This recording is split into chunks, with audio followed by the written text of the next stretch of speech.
Most bankers aren't ready to help you until after their third cup of coffee. But with Central National Bank's after-hours service, you don't have to wait for the bank lobby to open to get help. You can contact us from 6 to 8:30 in the morning or from 5 to 10 in the evening, and we'll connect you to a real, live, local person who can answer questions and fix problems 7 days a week. Bank different. Bank Central. Central National Bank. Member FDIC. Start your countdown to the most delicious Sunday of the year at Whole Foods Market. The Easter in Bloom event is on. Experience it in stores from March 29th through April 11th with irresistible deals and delights store-wide. Save on feast-worthy animal welfare certified meats like spiral-cut ham and boneless ribeye. Then add a flash of green to the scene with savings on organic asparagus. Too busy to cook? Don't sleep on their crowd-favorite catering. Find all of that plus Source for Good floral bouquets and more at your local Whole Foods Market. Tawny Lara is a New York-based writer who specializes in sobriety and sex. Got your attention now, right? She hosts the Recovery Rocks podcast, and her work examining the cross-section of sobriety and sex, it's featured in Playboy, Men's Health, and Huffington Post. I promise you will learn a lot over the course of the next hour. But first, Kevin Souza.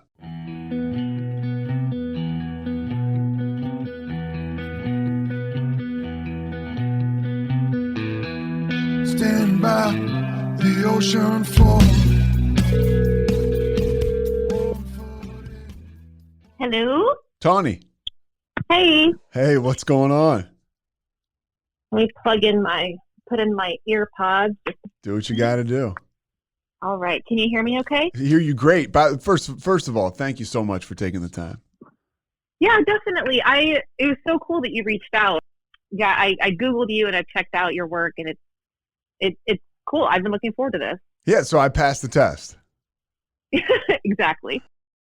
The more and more I do this, I'm looking for people in recovery and, who have different stories in recovery, and yours jumped out at me. And then I was reading about you. I was like, oh, cool. New York City. And I was like, wait a minute. So you grew up in Waco? I did, yeah. I am originally from Northern California, but Mom and I moved to Waco when I was 8. So I pretty much grew up in Waco. I like to start out with somebody's sobriety date. What is your sobriety date? November 30th, 2015. All right, November 30th, 2015. So about 6 years, almost? Yeah. What was that last day like? Like what led you to, and I'm reading about you too, I thought it was pretty cool. You don't have that quote unquote dramatic bottom, which I think a lot of people think that they have to wait on. Yours was a little different. Yeah, I'm glad you asked that because I think it's an important thing to touch on. I knew for years that I definitely drank too much, and I had moments that probably should have been like these big realization moments. But for me, it was, sitting in a pub in New York City after I had, I moved from Texas to New York, and sitting in the pub in New York, and I'm just with my friends, and I'm talking about how I don't have enough time to write. And then I left the pub and I realized, okay, I just spent 4 hours sitting in a bar talking about how I don't have time to write while drinking. And it just kind of clicked to me that there might be some correlation there. When was the first time you remember drinking, getting high, controlled substance, that mind-altering feeling? Well, it definitely started in high school, partying, and it's a very stereotypical story of, weed was my gateway drug, and then I tried a whole bunch of stuff, and then not even when I turned 21, just when I got started bartending and working in the Waco bar and restaurant scene, I started drinking pretty heavily, and I was like 19, 20, because it was just, when all the bartenders, everyone kind of let you in. So it was just, switched to alcohol pretty early on. And then I got sober at 29, like right before my 30th birthday. So it was, a good chunk of my life getting wasted. We're talking about formative years too. Yeah. So we're a whole evolution of the person is not taking place. Because for me, it was, at least, I was constantly pouring alcohol or taking substances that would squash all my feelings. Yes, exactly. And I'm glad you pointed that out. It was formative years. And, I like the conversation about, how alcohol and substance abuse in general impacts arrested development of, once you start self-medicating at a certain age, your development is halted. So, I got sober at 29, but I started self-medicating at 15, 16. So I was this 29-year-old with like this teenage mentality because everything was stunted emotionally and mentally in me. Do you have alcoholism in your family? My father is now in recovery as well. And yes, yeah, I have a grandfather who actually died of alcoholism, and he's an alcoholic diabetic, which was not a good combination. No, yeah. So he died pretty young, like mid-50s. And my dad got sober. He's been sober about 14 years now. Oh, wow. So did you kind of see his life change through sobriety? And then that was something you kind of, for me, it was, at least I had a friend who got sober when I was 18 because we were partying pretty hard. And then I had my brother who got sober probably like 14, 15 years ago. So I knew there was a way out. Did your father, did that plant the seed at all? It might have subliminally, but I honestly don't know the answer to that. He and I geographically were not very close. So like I grew up in Texas, like born in Northern California. Mom and I moved to Waco, but dad stayed in Northern California. So I would go visit him every year, but like it wasn't like an everyday thing. I wasn't a huge part of his sobriety, Mm-hmm. You mentioned, I just kind of doing a little research on you and reading, you said there was trauma behind the drinking and drugs. And there was also, I mean, it sounds to me like, I think I had both. There were parts of trauma that I just stuffed away. And also it's in my blood. The alcoholism is in my blood. Describe to the person that doesn't know what it's like to have that double whammy. Yeah. I mean, I didn't have the self-awareness to correlate the two at the time. Looking back, I can see it's like textbook. Oh yeah, like something happened to her, so she started self-medicating and then didn't stop until like 14 years later. Like it's textbook, right? But at the time, I was just going through so much emotional turmoil that like drugs were presented to me in like this fun way. And it just gave me, like weed just gave me this sense of escapism, like, because I was in therapy, I was trying antidepressants, I was like, all of that takes a lot of work, right? Like it's a lot of time and energy. And then there's this drug or drink that just instantly makes it go away. Like, yeah, of course, like I chose the latter. What was some of the trauma? Do you feel comfortable sharing that or? No, it's just something, something really bad happened and I didn't know that it was really bad at the time. And it's something that I'm still processing through therapy now. Trauma is definitely tied to my substance abuse. Well, and we talk about it too. Like I'm still uncovering trauma that I, like you said, didn't think was trauma. And we're never finished in sobriety, which is like one of the most beautiful things about it. I'm a different person than I was a year ago. I want to talk a little bit about your those formative years we talked about. How did you progress? Like, was there a moment in high school or when you were younger as a teen when you're like, man, I love this stuff? I mean, it was honestly that very first moment that I smoked weed. Like it was, I got high. I instantly felt light and no longer, like I wasn't thinking about trauma. I wasn't thinking about family dynamics. I wasn't thinking about awkward teen years, even just like the normal puberty that's really hard to deal with, without all this other stuff. I was like, wow, I don't have to deal with any of this. If I just take this thing, then I don't have to feel reality. Obviously I didn't articulate it at the time, but it was very clear that, smoking this takes me out of myself. And that's just something that, then I transferred into alcohol. just a couple years later, and just partying. I just was really into partying. I was just a social drinker. I liked the party. I didn't drink alone a whole lot. I just loved, like, I would go days, weeks, months without drinking sometimes. I often didn't, but I think that's important to discuss too, where, people think a drinking problem means you're waking up every morning and there's a bottle of Jack on your nightstand and you're turning it up as soon as you wake up. And that can be true for sure. But someone like me, where I was a bartending party girl who, when I drank until I blacked out. And that's also a problematic way to drink. Were you a good bartender? I was a great bartender, and I honestly, it's fun. I miss it. Yeah, the interaction, the people. I think there's a lot. It's funny. It's not so odd that you see people who are bartenders get sober and really flourish once they find or they rediscover, they tap into those people skills they have. That is such a good point. I went to college, but I really think I learned a lot of what helps me out today from bartending, like connection, networking. So in Waco, I was at Treff's, I was at George's, Cricket's, Diamondbacks. I bartended at all of these. No kidding. Yeah, I ran the gamut. You did. For people that are listening from around the country, she mentioned hole in the walls all the way up to the nicest steakhouse in town. Yeah, definitely. It's I liked it. I liked the job was fun. I liked the money was incredible.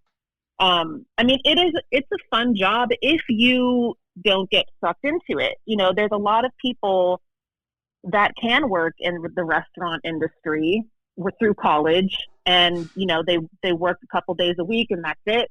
But for me, it was my whole life. If I wasn't bartending, I was on the other end of the bar drinking with my bartending friends.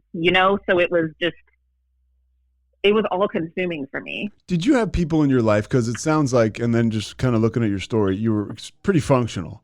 Did you have people in your life who were like, hey, you need to stop this? Or was it something where you realized it, like you mentioned, sitting on that stool at that pub or after you left?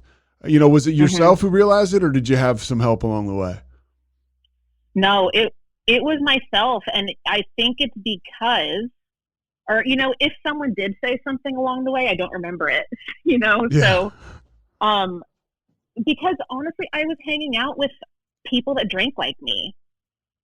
So that was it. There would be times when I'd tell my friends let's not drink this week, or let's only have one drink tonight. Or there would be times that I think I knew on some level that this isn't healthy, but then I would talk to my friends who were also just like me, and then it just didn't stick. They're like, no, we're fine. We're in our early 20s. We're having a good time. And it's there's definitely people that can go through a binge drinking phase of life, in college, or, and grow out of it. And then eventually just, they have a glass of wine every once in a while.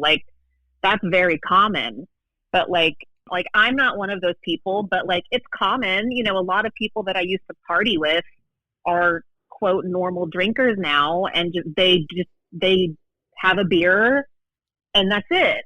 And I'm like, wow, that's so cool. I've never done that before. Where did you go to school, by the way? So I went to MCC, McQuennan Community College, and then they have a Tarleton program, which Tarleton, the actual campus, is in Stephenville, Texas, but they have MCC offered the course, the business courses on the MCC campus. So I was able to get my full bachelor's degree through MCC through Tarleton. And so you finish up here, in Central Texas. One thing I want to ask you too, as we move forward in your career, what was the drug scene like? Were you doing cocaine, or was it strictly weed and alcohol? It was mostly just weed and booze. I definitely had fun with other party favors, but the biggest problem for me was definitely alcohol. And so how did your career progress? When did you discover writing? As a kid, I mean, I always knew that I wanted to write, and I always did write, like whether it was in a journal or, like when the movie Harriet the Spy came out, Yeah. I was obsessed. Like I got a little yellow raincoat and I was like running around with a composition notebook, just like spying on people, like just thinking that I was inconspicuous, but I was very clearly like a weird girl in a yellow raincoat, jotting everything down. But I just, at a young age, I knew that everything had a story behind it, and I was fascinated by it. Whether it was, I often tell my own story, but I'm also a journalist where I do enjoy telling the story of others. And that's always been something that's interested me.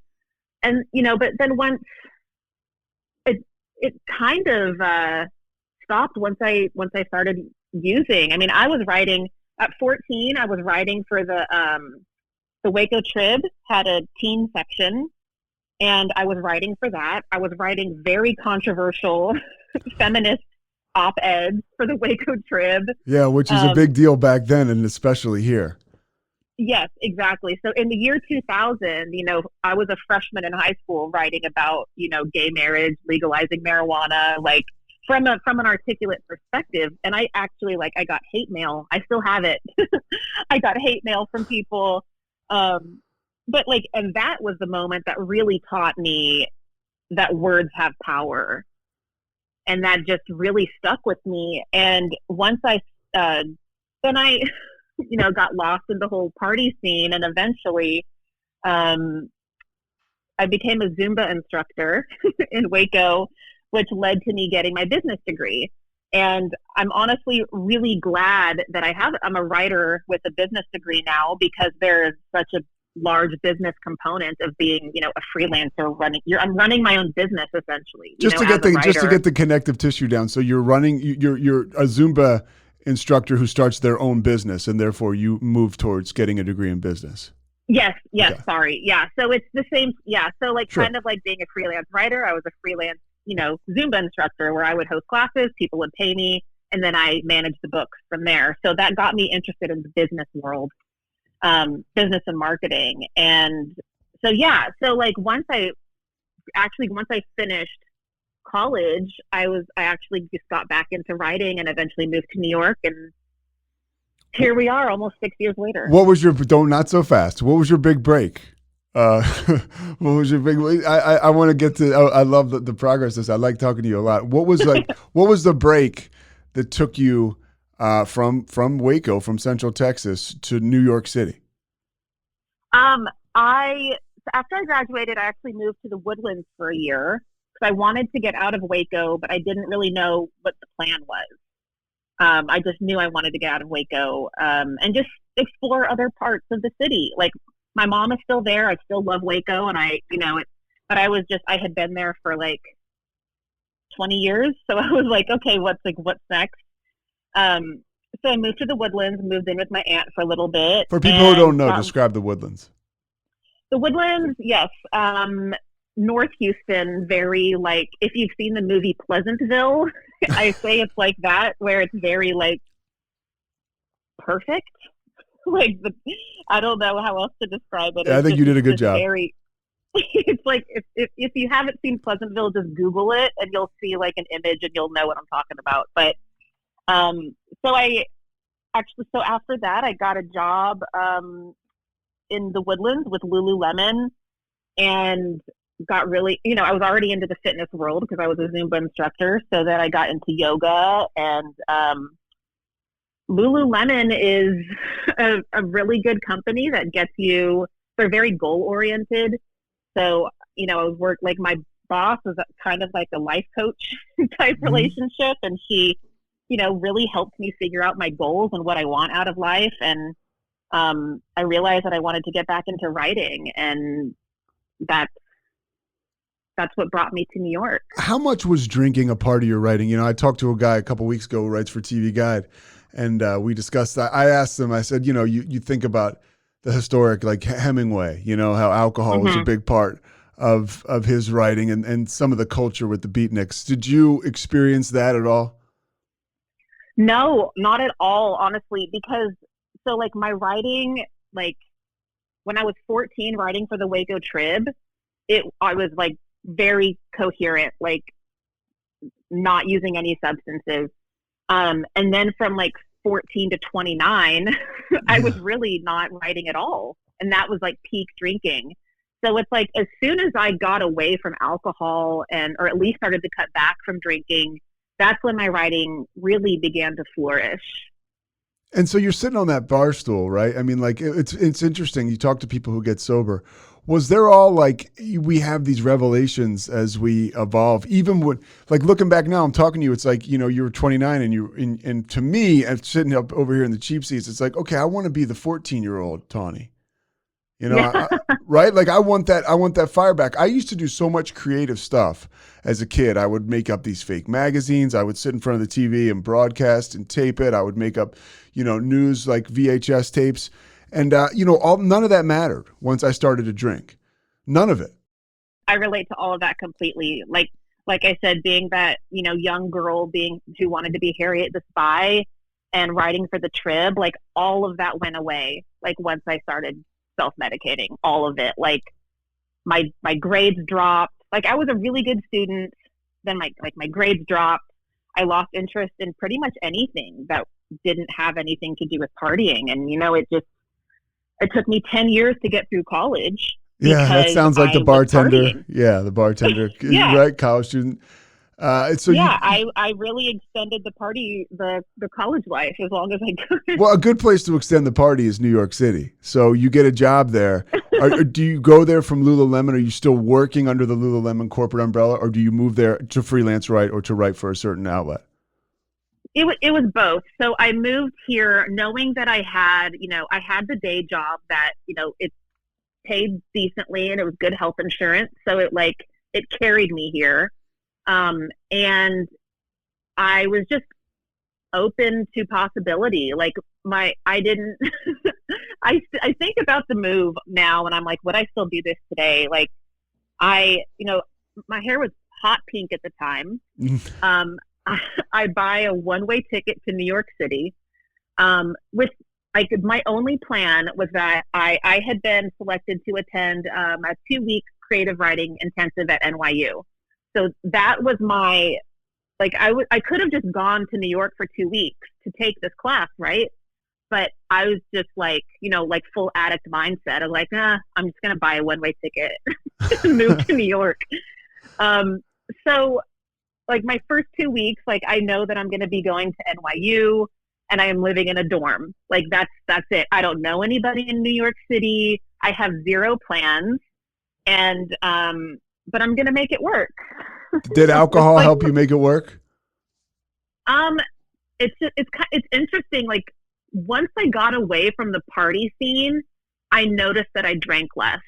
Once I stopped bartending, I was going out for drinks with these new friends from NYU. And, we would have, a drink or two after class, and everyone would go home and work on their homework because it was an intensive. It was, every single day for 14 days. It was a lot. So I was the weirdo that wanted to drink more. And so that kind of put a spotlight for me of we're going out on a Tuesday after class to just kind of unwind and decompress. And I go to the bar and buy a round of shots and people are like, what are you doing? Yeah. Why? And I was like, oh, they don't drink like this. So that was a really big red flag for me. So one of the things that's super interesting about you, when I look at your bio, it says sex, sobriety, rock and roll. Sex is first, Tawny. That's the biggest fear. When I talk to other guys who are getting sober, where do we start when we're talking about this? Sex and relationships. I mean, you mentioned kind of the shutting down of the evolution. When you're 14, you start to drink. I mean, did you ever even develop the skills to have a relationship? Probably not. No, I had a really, for me, sex and even just dating was largely performative because I was trying to be what the other person wanted me to be, as opposed to like owning who I am and like, and saying and doing things that I want. Like, dating is really, really, really hard. Yeah. sex is complicated. Like, all of that is really challenging. And then you throw sobriety or alcoholism or addiction or, substance abuse. You throw any of that in the mix and it's even harder. So it's like, that's why this is one of my favorite topics, because when I got sober, there was like really no guidebook of like how to navigate sex and dating. So like, that's really my target audience is like 30-year-old me, who's like, what advice did I need at the time, And so how did you find your way? I mean, for me, it was a 12-step program. Generally, was it talking to other women in sobriety, talking to other dudes? I mean, part of your story is did you discover your bisexuality before you stopped drinking or after? Yeah. So on the bi note, I've always been attracted to and dated men and women. Like it's always been me. I have 2 queer family members. So it's been I grew up knowing that it's okay. Like, I didn't have any shame about it. Why I tie my bisexuality to my sobriety is that I didn't think I was, quote, bisexual enough, because all of my long-term relationships were with men. So I was like, oh, well, if you were really bisexual, then you would have had more relationships with women. So there was a lot of internalized biphobia that I didn't really get to unpack until I got sober. So that's where that connection comes from. And then, so my program was honestly therapy, yoga, meditation, and something that I would not recommend to anybody was I started a blog the day I quit drinking and documented everything on it. So, yeah. So writing, but like I look back at like those early posts and I'm cringing. Yeah. But I also love that I have that documented in a way, It's funny. I mean, I know that it's that expression. For me, it was, it was a 12-step program, but it's also just really talking to other people in recovery or honestly, other people about recovery is also really helpful for me. People who are curious about it. And sounds like kind of what you did with that blog. And it is dangerous, right? When you first get sober, you can be unfiltered. And there's a reason why some people, recommend, hey, you may not want to date for a little bit. You just need a little time to kind of get everything together. Absolutely. And I've definitely been to AA meetings, and I am so glad that it's an option. It didn't click for me, but I will say I met my partner in an AA meeting, so I definitely got what I needed out of it. It is funny because I talk about this with other people that are sober. There's just more than one way, for pardon the term, but to skin a cat. I mean, there's so many different ways to do this. And somebody like you is extremely attractive because it's very obvious you're living a full life. Sometimes in the program we'll say, you're wearing life like a loose shirt. How did you find that? Well, I will say, and this kind of plugs back into the sex and dating as well, is that it takes a significant amount of confidence to get sober, or even to just question your relationship and, step back, drink less. Like, that takes a lot of confidence. So I always tell people that when people are like, how am I going to go on a date sober? How am I going to have sober sex for the first time? I tell people, like, channel that confidence that you had the moment you decided to stop drinking, and that you have every single day to stay sober, because like society has us taught that we need this liquid courage to like let loose in the bedroom or get rid of those first date jitters. And that's not the case. Like, we have that within us. We just have to tap into it. Start your countdown to the most delicious Sunday of the year at Whole Foods Market. The Easter in Bloom event is on. Experience it in stores from March 29th through April 11th with irresistible deals and delights store-wide. Save on feast-worthy animal welfare certified meats like spiral cut ham and boneless ribeye. Then add a flash of green to the scene with savings on organic asparagus. Too busy to cook? Don't sleep on their crowd favorite catering. Find all of that plus Source for Good floral bouquets and more at your local Whole Foods Market. It's such a lie. I try to tell people that alcohol and drugs were the biggest liars in my life. I was convinced that I needed them, whether it was something subtle, like if I was going to talk in front of people, I need a couple of drinks or to go on a date. And, I like the fact that you bring up that it is kind of a big lie. You mentioned it, sex and sobriety. What do you tell people about that?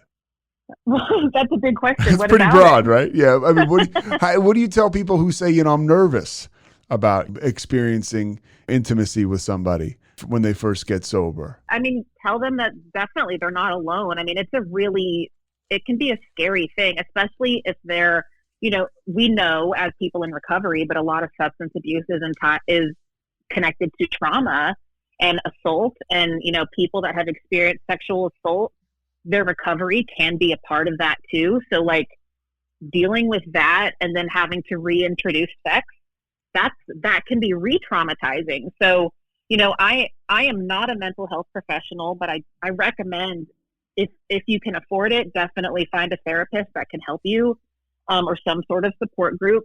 But at the very bare minimum, never do anything that you don't feel comfortable doing. And I mean, that applies to sober sex or just life in general, like if you find yourself having like so much anxiety about going on your first sober date or your first sober kiss, like if you are so overwhelmed with anxiety, it's probably not the right time. And that's totally okay.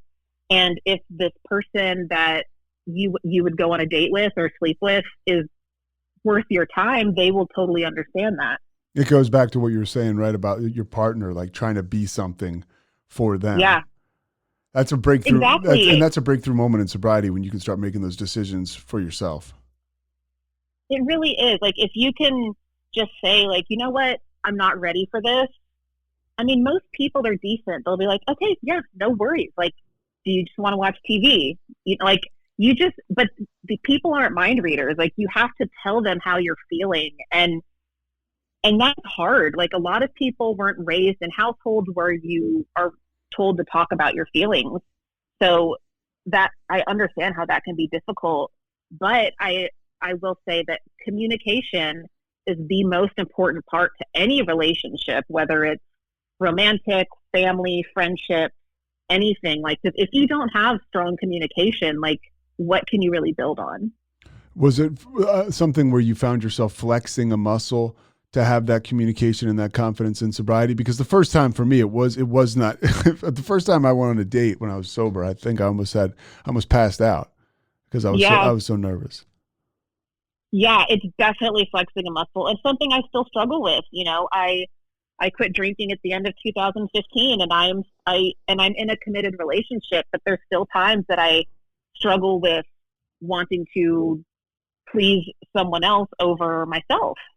And there's definitely a time and a place for that. But like when you're talking about communication of, you can start somewhere small where it's like, if you're kind of an easygoing person and your partner's always like, where do you want to go to dinner? And you genuinely just like, don't care. Just like pick a place, like it can really like start that simple of just like, okay, I'm going to pick a restaurant. This is where I want to go. And like start flexing that muscle. What was more freeing for you when you discovered, or you were able to be exactly who you wanted to be sexually, or when you were able to get sober? I don't think I wouldn't be where I am today without sobriety. Like sobriety got me, my writing career is thriving because I don't drink. I am fully in tune to myself as a woman, as a human, as a sexual being, because I'm not clouded by alcohol. It's like it all goes back to sobriety. You're in New York City.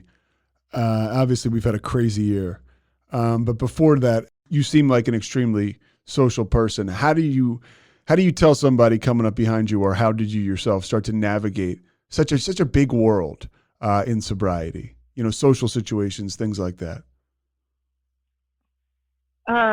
Like navigating social situations in sobriety, like going out, going to parties. Because you mentioned you loved, not only did you like the drugs and the alcohol and the weed, but you also liked the partying side of it. Yeah, I still do. I mean, I still am a party girl. I mean, I love, that just shows up now in like dinner parties, yeah. or a tea party, or, getting a group of friends together at a restaurant, or, there's different ways to like flex that extroverted personality.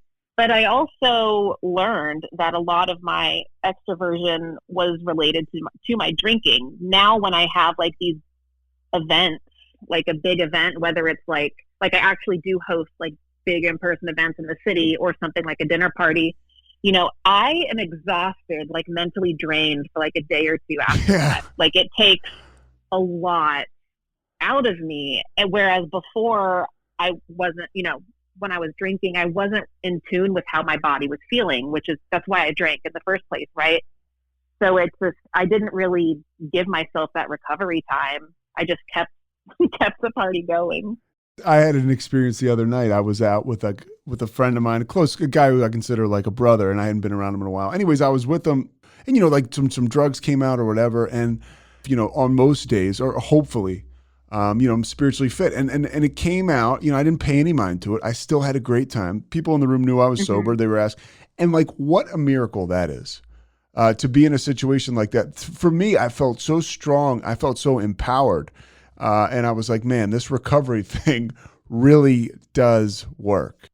Yeah, it really does. And it's like, it sounds like you have a supportive community of people, or at least that were in that room, because that is so essential. Like before you go to your first, party or outing, whatever it is, like make sure that your friends know like what's going on. Like even if you don't have to be like, I'm recovering from trauma and substance abuse disorder. Yeah. But you can say, hey, I'm going through some shit. I might duck out early, or, just letting them know what's going on with you. And if any good friend will totally respect that. And like, and I think about, I mentioned earlier, like my partying friends from back in the day, when I told them I wanted to drink less, they were not supportive.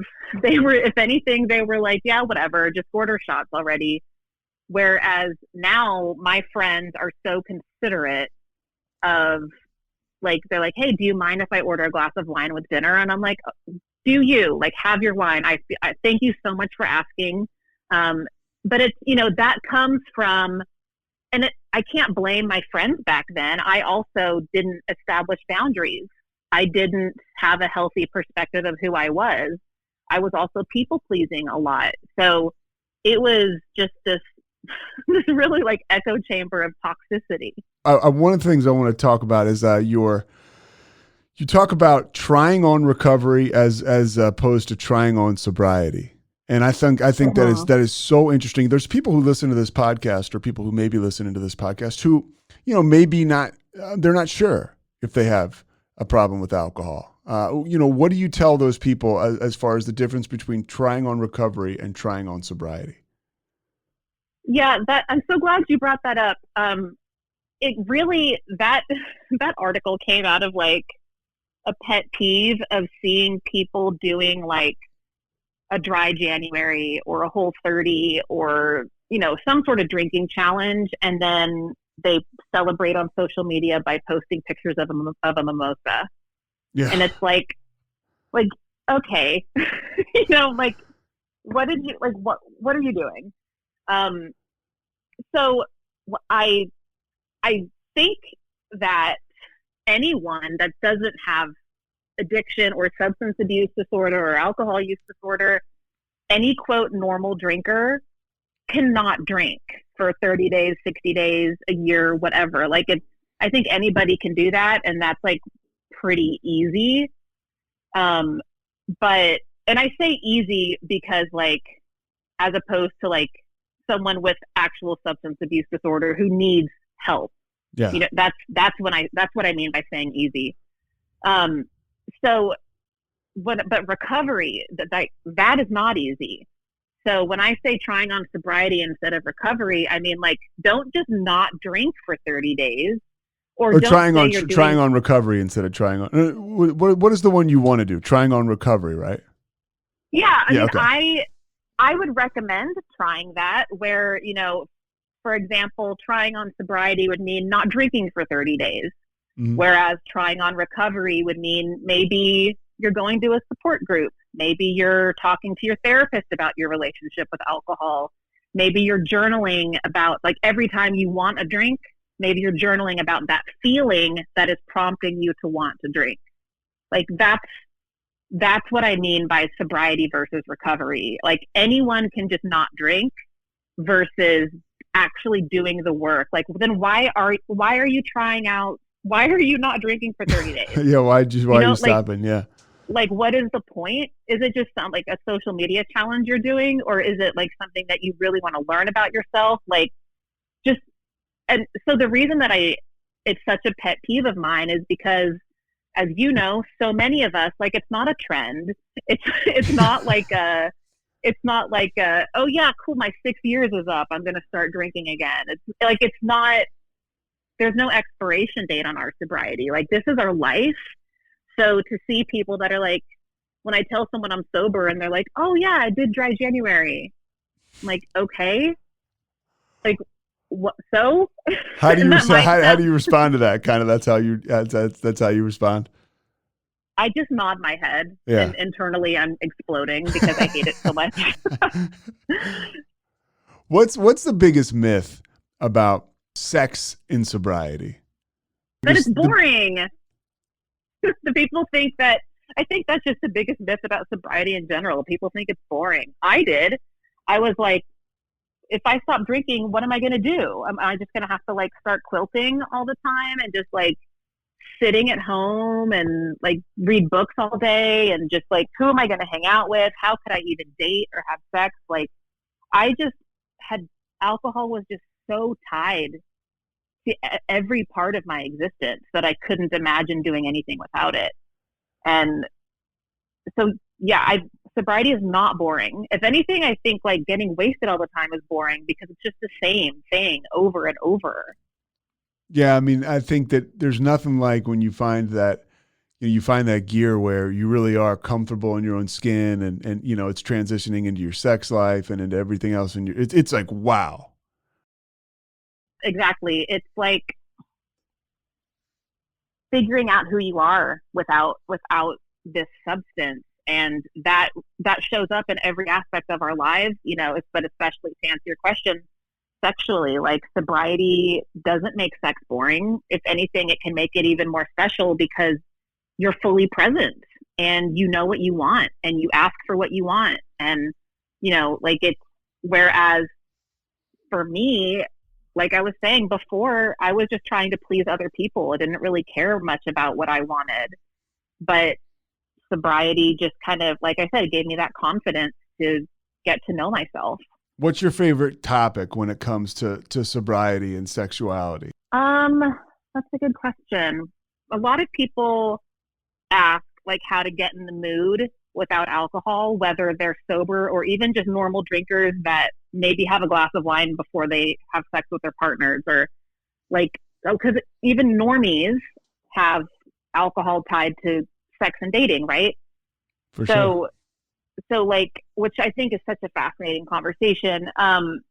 So it's, I recommend, like, kind of like when I was saying trying on sobriety versus recovery, like, if you, like, so why do you have a glass of wine with your partner before you're intimate? Like, what does that do for you? Does it help you relax? Does it help you get in the mood? Does it help you lower your inhibitions? Does it help you feel connected? So, like, I think, and no one's going to know the answer to that except for you. So I think figuring out, when someone says, how do I have sober sex fun, or fun sober sex? So I'm like, well, why did alcohol make sex so fun for you?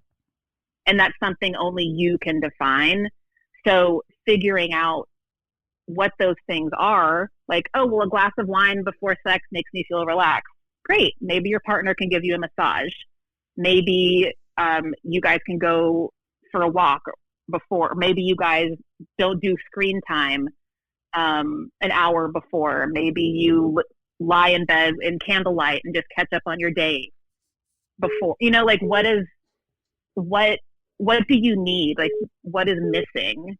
Like that. And I hate that I'm answering that question with not really an answer, but it's really just like because it's so different for everyone. It is an answer, though. I mean, it's basically like there's other, you call it a coping skill or call it whatever you want. When you have that anxiety before you get intimate, there's different ways to get yourself comfortable.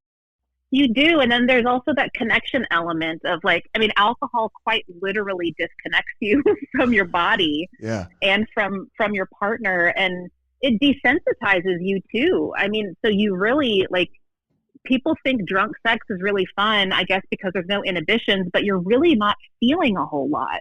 So I don't know. That's why I would just encourage anyone who's asking how to have fun, sober sex, maybe write down a couple things why is alcohol sex so fun? What do you tell people that aren't sure about being sober and aren't sure about having fun? I hate to answer this with the same thing, but it's I would just encourage someone to say, why is all of your fun tied to alcohol? Why? What is so great what happened when you were drinking that was so great? Yeah. I would just encourage people to note, drinking alcohol isn't an activity. It's not a fun date. It's literally just sitting and drinking. It's not a creative date. It's not a fun, hey, let's catch up over drinks. It's that could easily be tea. That could easily be coffee. I hate how society has done this to us. They make it such a normal thing to catch up over drinks, and to where if you stop drinking alcohol, you have to explain it to people. That's crazy. Yeah, it totally is. And that's it's so true. So that is so messed up.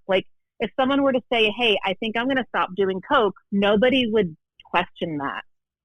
But if you tell your partner or your best friend, hey, you know what? I don't want to drink anymore. They'd say, why? And it totally can turn the relationship on its side, which is scary. Absolutely. It really changes everything. And you figure out who your real friends are. You figure out if you're in a healthy relationship or not. You figure out the unhealthy family dynamics. I wasn't expecting that. I really thought that I was just going to not drink. I didn't think that it was going to have this ripple effect into every aspect of my life. Some of the topics you tackle, you examine the intersection of sobriety and sexuality. What's the biggest discovery you made when you took a look at that?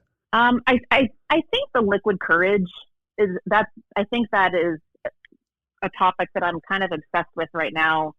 Whether it's liquid courage to get rid of first date jitters, or to feel confident enough to ask, to try something new in the bedroom.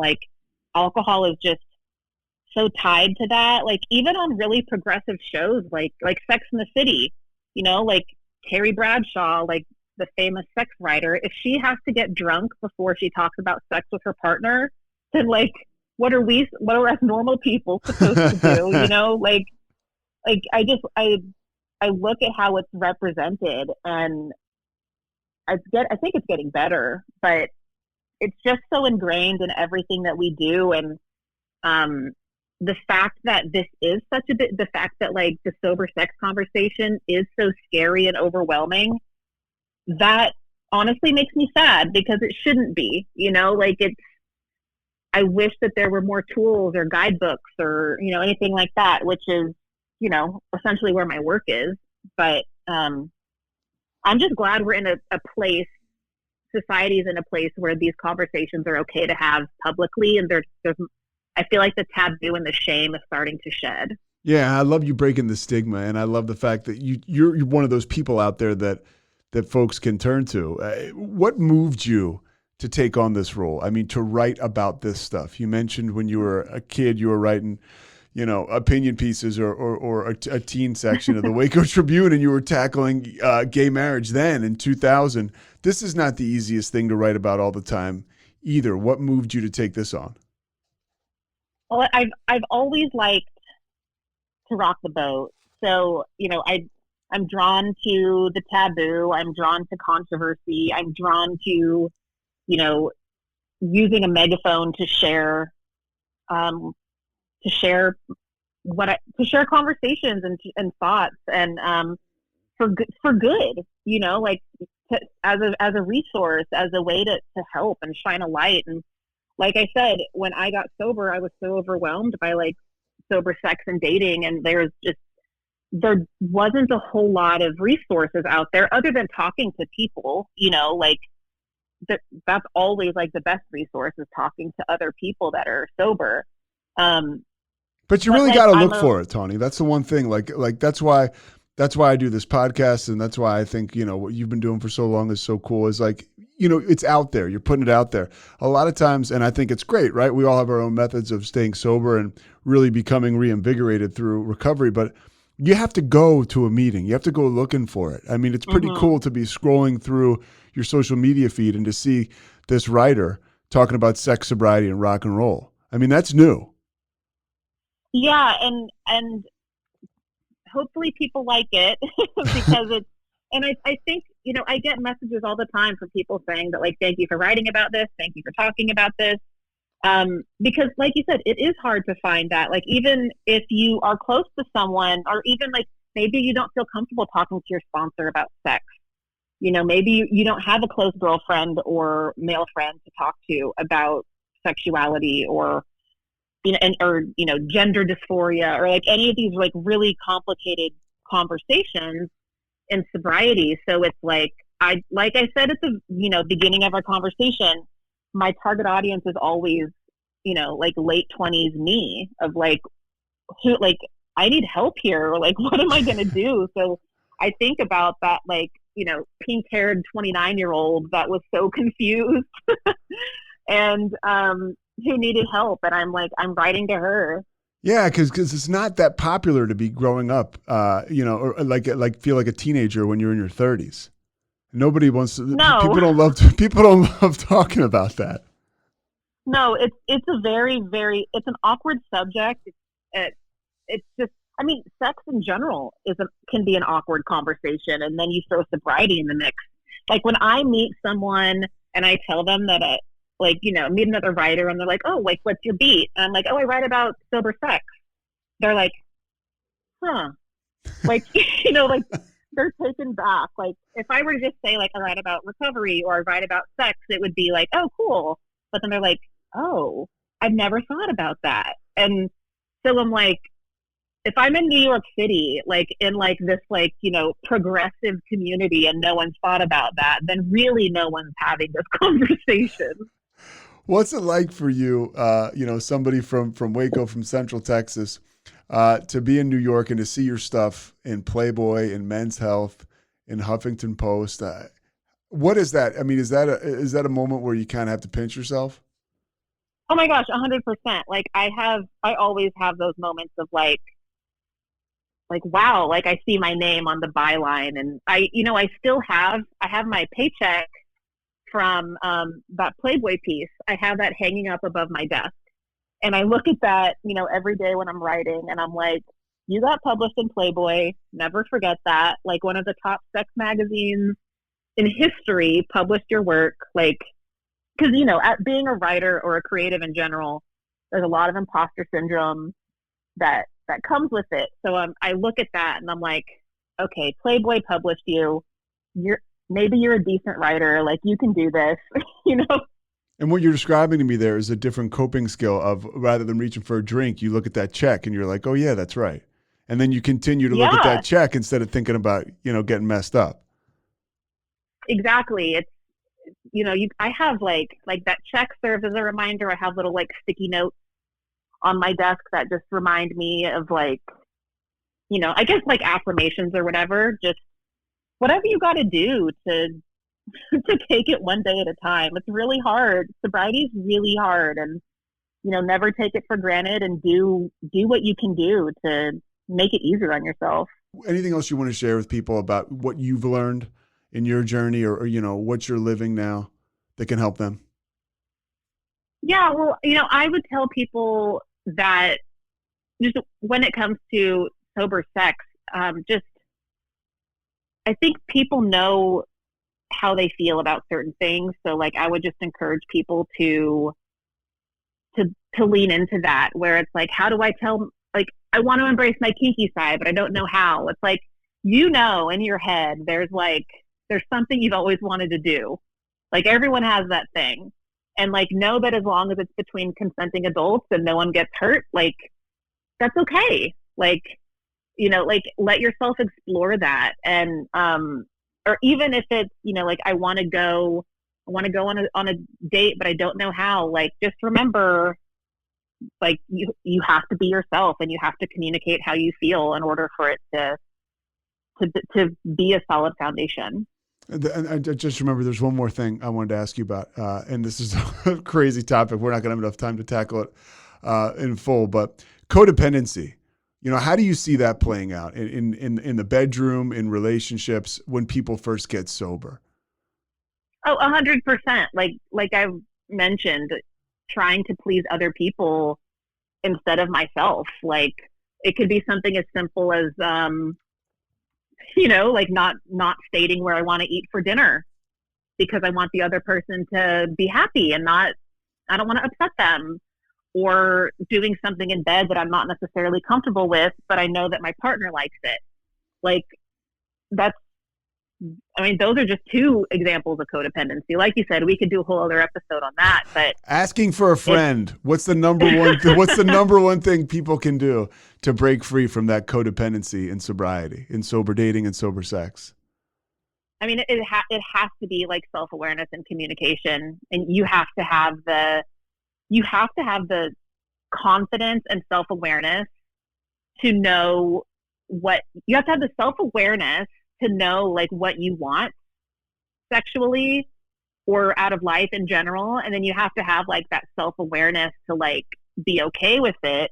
And then you have to have communication to ask for it or state it or to demand it, you know. Like, I think those three all work together to help you get through codependency. And that's a whole other form of recovery, you know. Like, once you stop drinking, you learn, oh yeah, I have an issue with this, and yeah, I definitely have an unhealthy relationship with that. So there's all sorts of unhealthy relationships that we have. Like, I think getting sober is kind of the first layer of the onion. But, like, you know, there's podcasts about codependency, there's books about codependency, Coda meetings, like Al-Anon is great. Like, there's tons of great resources out there. Well, you're a great resource. By the way, folks, it doesn't have to end here. The Recovery Rocks podcast, you can listen to that. It's on. You guys are on all platforms, and you know, your work is everywhere. Yeah, I mentioned Playboy, Men's Health, and Huffington Post. Where else can people see you online and stuff? If I'm leaving anything out. Yeah, no, that's it. Recovery Rocks is where we talk about recovery and rock and roll, and my social media, Tawny Lara, and TawnyLara.com is, you know, my website. For folks, TAWNYLARA. Yes. Yeah. TAWNYLARA. You can, find me on all the social medias and reach out if you have any questions or anything. Yeah, Tawny, you're awesome. And you know, I reached out to you and you got right back to me, and you know, hopefully we can help some people out with this, you know, this hour. And I know you got a call coming up, but I want to say thank you so much for taking the time. Thank you. This is great. Yeah, you got it. All right, and this will be up this Thursday. Awesome. Thank you so much. Yeah, just send me the link and I'll share it. You're awesome, Tawny. Thanks so much for what you're doing. It was nice to meet you. Yeah, nice to meet you too. Thanks so much for listening to the Payoff with Pete. Once again, I'm Pete Souza, and of course, we are part of the Rogue Media Network. All kinds of good podcasts you can find at roguemedianetwork.com. And of course, you can find this podcast and all those other ones wherever you get your podcasts, iTunes, Spotify, other spots like that.